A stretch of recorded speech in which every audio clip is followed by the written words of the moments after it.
Hi అండి. ఈరోజు మనం ఈ వీడియోలో మా చందమ్మకి యూఎస్‌కి పార్సెల్ వేసామనమాట.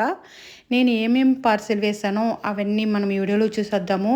నేను చేసినవి ఏమి తయారు చేశానంటే మా చందమ్మకి పంపడం కోసమని కారప్పొడి, కందిపొడి, ఇదేమో 2 కేజీలు ఫ్రాన్స్ పికిలు, ఇది అల్లం పచ్చడి, కేజీ అయితే అల్లం పచ్చడి వేసామండి పార్సెల్.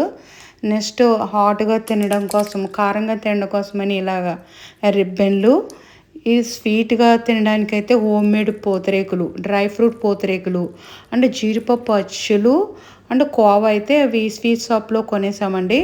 ఇలా పార్సిల్ వేసేసామన్నమాట. మీరు మాత్రం ఎక్కడ వీడియో మాత్రం స్కిప్ చేయకుండా చూడండి. మీకు నచ్చితే ఒక్క లైక్ మాత్రం ఇవ్వడం మర్చిపోకండి. ముందుగా నేను చేసిన పదార్థాలు, రెసిపీస్ అన్నీ, యూఎస్ పార్సిల్ వేసిన రెసిపీస్ తయారీ విధానం మనం ఈ వీడియోలో చూసేద్దాము.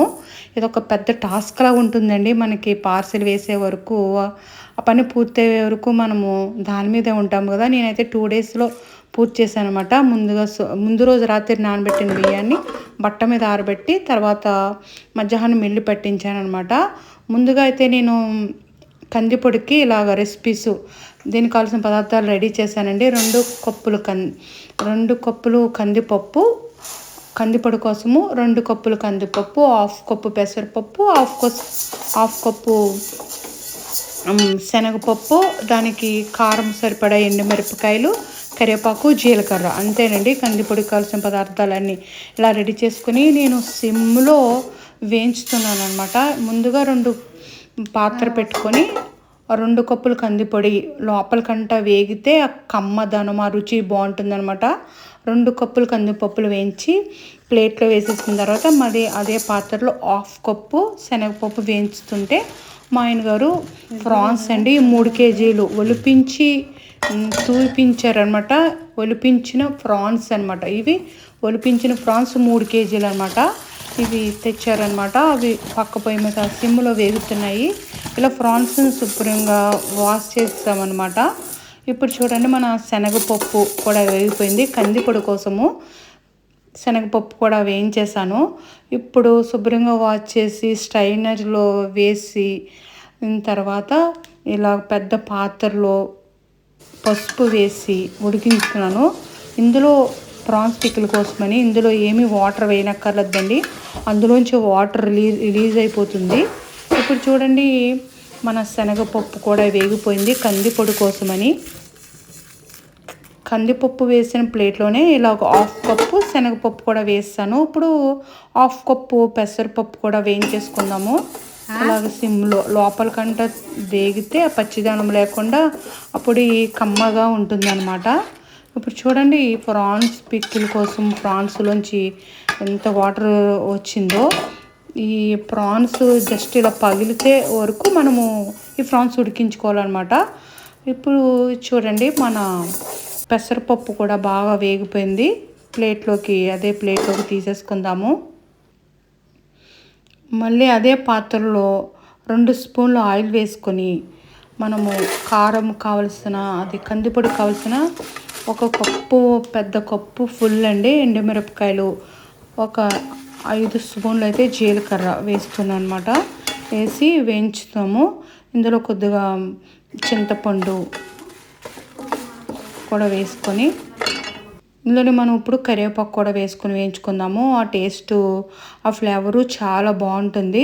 మనకి కరివేపాకు వల్ల కూడా మనకి హెల్త్ బెనిఫిట్స్ చాలా ఉంటాయి. ఇప్పుడు ఇందులోనే కల్లుప్పు కూడా వేసుకొని వేయించేసుకుందాము. ఇది కరివేపాకు చూడండి, ఇలా క్రిస్పీగా అయ్యే వరకు వేయించుకుంటే మనకి సరిపోతుందండి. ఇందులో ఇప్పుడు వెల్లుల్లిపాయలు కూడా వేసుకుని జస్ట్ ఇలా కలిపేసుకొని మనం స్టవ్ ఆఫ్ చేసేసుకోవచ్చండి. మన కందిపొడి కోసము ఇంకా కారం కోసం ఎండుమిరపకాయలు, కరివేపాకు, జీలకర్ర, ఉప్పు అన్నీ వేయించింది ఇలా పక్కన ఒక ప్లేట్లో సపరేట్గా వేసేసుకుందాము. కందిపొడి కోసం అయితే రెడీ అయిపోయిందనమాట.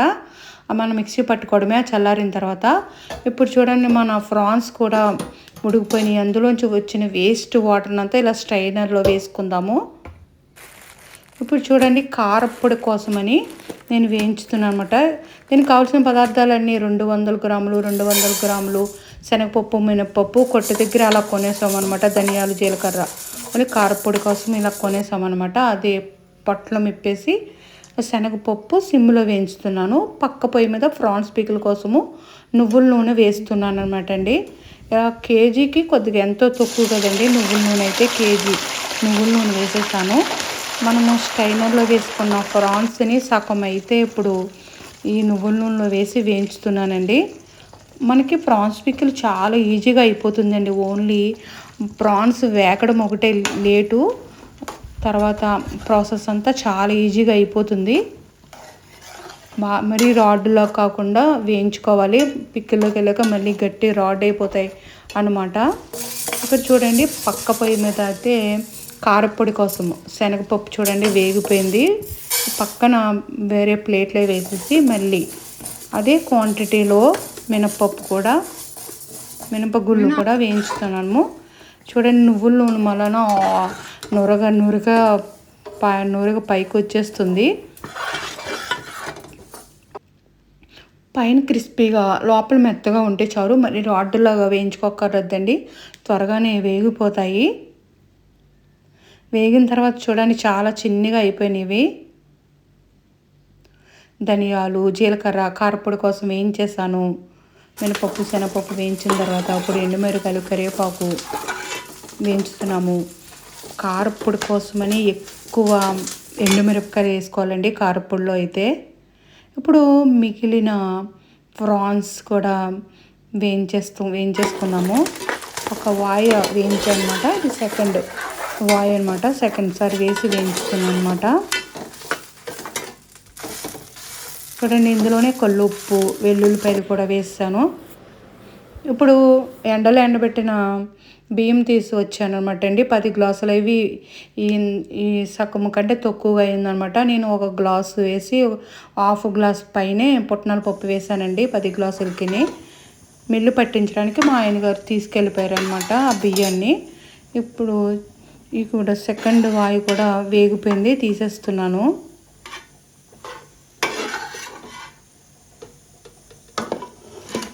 ఇలాగా ప్రాన్స్ అన్నీ ఇలా 2 టైమ్స్ వేయించేసాను అనమాట.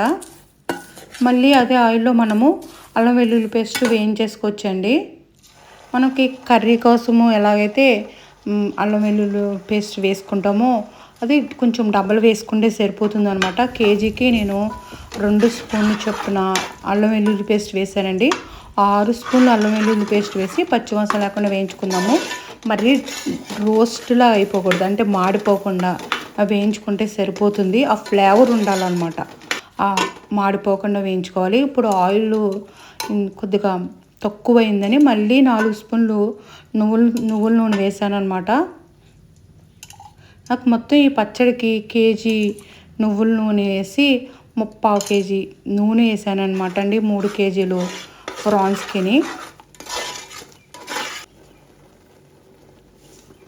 ఇప్పుడు చూడండి అల్లం వెల్లుల్లి పేస్ట్ వేగిపోయింది. మనం వేయించి పక్కన పెట్టుకున్న ప్రాన్స్ కూడా వేసుకొని కలిపేసుకుందాము.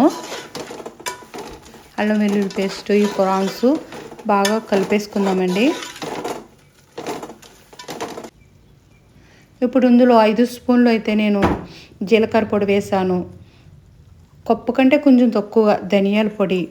ఇది హోల్ గరం మసాలా పొడి అండి. ఆవాలు, మెంతులు, యాలకులు, దాల్చిన చెక్క, లవంగాలు, స్టార్ ఫ్లవరు, జాపత్రి సిమ్లో బాగా రోస్ట్ చేసుకుని మిక్సీ పట్టిన పొడి అండి. ఈ పొడి ఉంటే మన ఇంట్లో ఉంచుకుంటే చాలు, ఏ పికిలైనా రెడీ చేసుకోవచ్చు.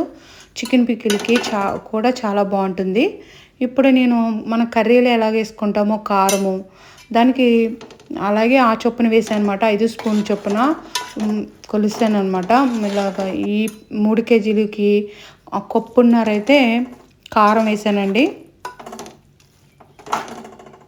కారం కూడా వేసుకొని కలిపేసుకొని సాల్ట్ అయితే కొద్దిగా తక్కువ వేసాను అనమాట. హాఫ్ కప్కి తీసుకున్నాను. మళ్ళీ చూసి వేద్దామని తగ్గించి వేసానండి. మనము ఉప్పు ఎప్పటికైనా కొంచెం తక్కువగా వేసుకుంటేనే బెస్ట్. మనం అన్నంలో తిన్న తర్వాత సరిపోకపోతే అప్పుడు వేసుకుంటే మంచిదండి.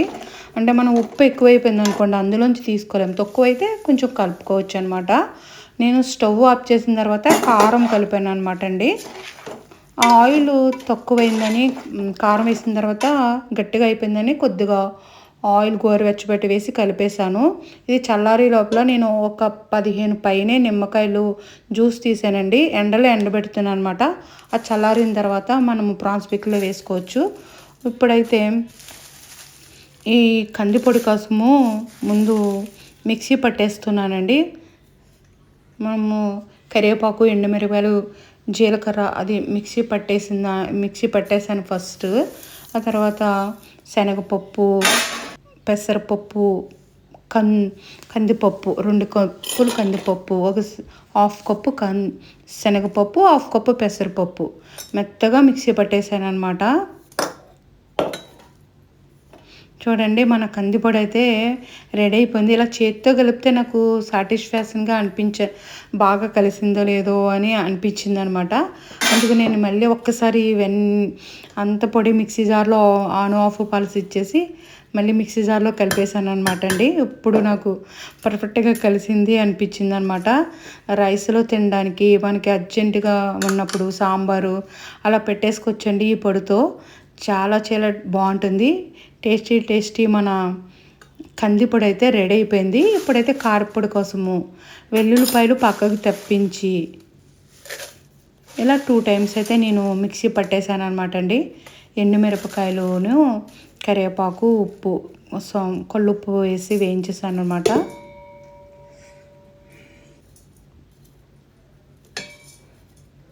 ఇలాగా ఎండుమిరపకాయలు అయితే మిక్సీ పెట్టేశానండి. ఇందులో నేను ఈ కారపొడిలో ధనియాలు ఎక్కువ వేసాను, కరివేపాకు కూడా ఎక్కువ వేసాను అనమాట అండి. చాలా బాగుంది ధనియాలు ఫ్లేవర్తో. ఇప్పుడు శనగపప్పు, మినప్పప్పు కూడా వేయించేసాను, అదే మిక్సీ పట్టేశాను అనమాట. ఇప్పుడు ధనియాలు, జీలకర్ర, ధనియాల పొడి కింద బాగుంది అనమాట, కరివేపాకు పొడి కింద అద్దరిపోయింది అనమాట అండి. కారపొడి కింద 3 రకాలుగా ఉన్నట్టుందనమాట. ధనియాలు ఎక్కువ వేసాను అనమాట అండి. ధనియాలు ఎక్కువ మిక్సీ జార్ నిండిపోయిందని ఆఫ్ తీసి మళ్ళీ మిక్సీ పట్టేసి మళ్ళీ 2 టైమ్స్ మిక్సీ పట్టాను అనమాట అండి. ఈ ధనియాలు, జీలకర్రను మొత్తం అన్నీ ఇలాగా పెద్ద పాత్రలో వేసాను. మళ్ళీ అదేవిధంగా సాటిస్ఫాక్షన్ అనిపించలేదు అనమాట. అలాగా చేతితో కలిపితే నాకు మొత్తం అంతా బాగా కలిసిందో లేదో అని అనిపించి మళ్ళీ మిక్సీ జార్లో కొంచెం వేసి మొత్తం పొడి అంతా మిక్సీ పట్టేశాను అనమాట. ఇది మనకి ఈ పొడి ఎగ్ వేసుకున్న దోశల పైన ఎగ్ వేసి ఎగ్ పైన పొడి వేసుకుని తింటే ఉంటుందండి, ఎంత బాగుంటుందోనండి. ఈ కారపొడి చాలా చాలా బాగుంటుంది. ఆ రైస్లో తిన్న ఆ ధనియాల పొడి కింద మన కర్రీ ఏమీ లేకపోయినప్పుడు తిన్న చాలా బాగుంటుంది అనమాట. ఫైనల్గా ఎల్లుల్లిపాయలు వేసి మిక్సీ పట్టేశాను. ఎంతో టేస్టీ రైస్లోకి ఆ దోశల పైన వేసుకోవడానికి కారపొడి అయితే రెడీ అయిపోయిందండి. టేస్టీ కారపొడి.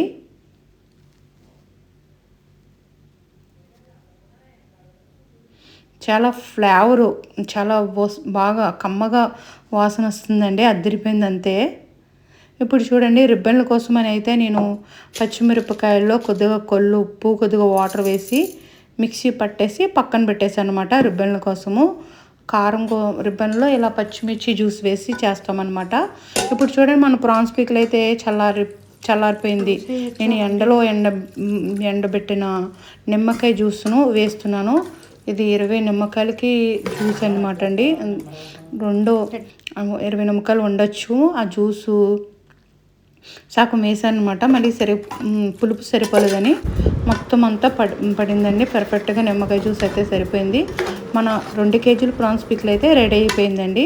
ఇప్పుడు రిబ్బన్ల కోసం అయితే మిల్లు పట్టించి తీసుకొచ్చారనమాట మా ఆయన గారు. ఇప్పుడు ఇందులో 4 తవ్వలు అయితే రిబ్బన్ చేస్తున్నాం అనమాట. ఈ రిబ్బన్లకి లైట్గా వామ్ వేస్తే చాలు అనమాట, ఎక్కువగా వామ్ వేయక్కర్లేదు అనమాట. ఇప్పుడు ఒక 6 స్పూన్లు నూనె ఉంటుందండి, మరిగించి వేస్తున్నాను అనమాట. మరిగించి వేసి ఆయిలు వాము అంతా కలిపేలాగా బాగా కలుపుకుందాము. నేను మిక్సీ పట్టాను కదండి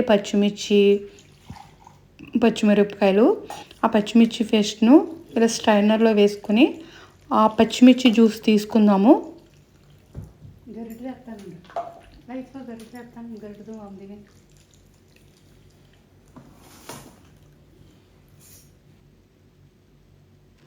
ఈ పచ్చిమిర్చితో చేసిన ఈ రిబ్బన్లు చాలా బాగుంటాయండి. ఒకసారి ఈ విధంగా ట్రై చేయండి ఈ రిబ్బన్లు.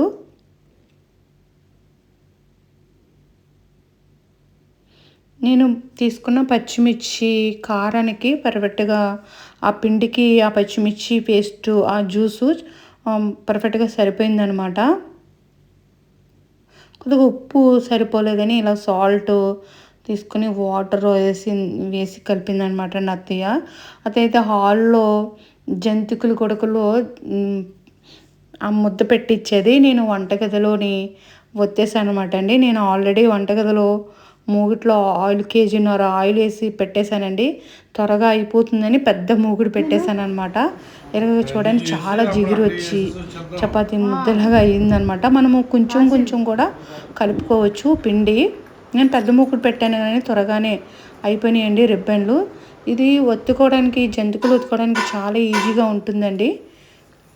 వాళ్ళు అత్తయ్య జంతికలు కొడుకులో పెట్టివ్వడము, నేను ఇలాగ వంటగదిలో ఒత్తేసాను అనమాట.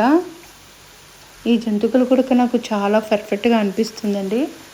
ఒత్తుకోవడానికి ఈ జంతికలు ఒత్తుకోవడానికి చాలా ఈజీగా ఉంటుందన్నమాట.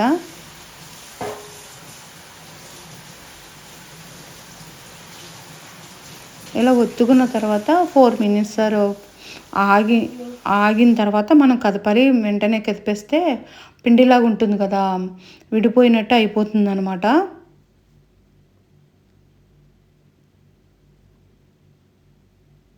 అవి క్రిస్పీగా అయ్యే వరకు మనం వేయించుకోవాలండి.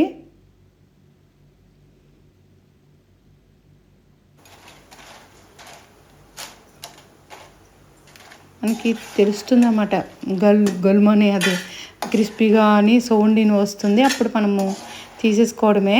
చాలా గుల్లగా వచ్చినాయండి ఈ రిబ్బన్లు అయితే.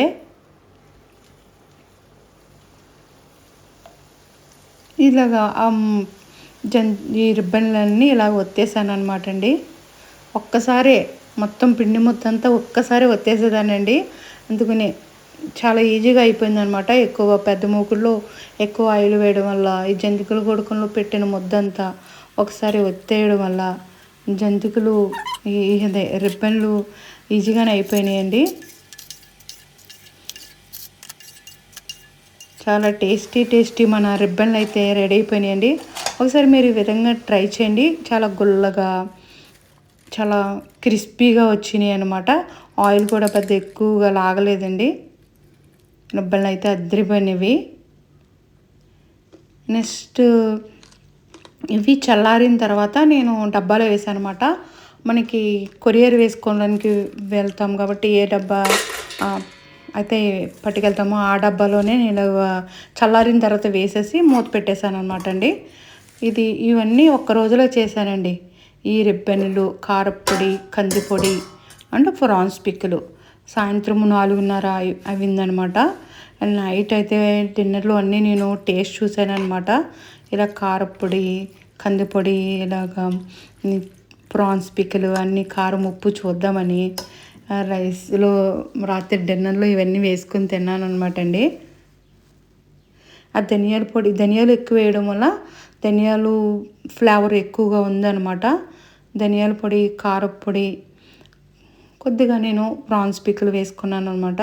నాకు యాక్చువల్గా అన్నంలోనే ఉప్పు పర్ఫెక్ట్గా తెలుస్తుంది అనమాట. మామూలుగా చూస్తే అంతగా పర్ఫెక్ట్గా తెలియదు అనమాట. ఇలాగ అన్నంలో తింటే నాకు కరెక్ట్గా తెలిసిపోతుంది అనమాట ఉప్పు సరిపోయిందో లేదో అని.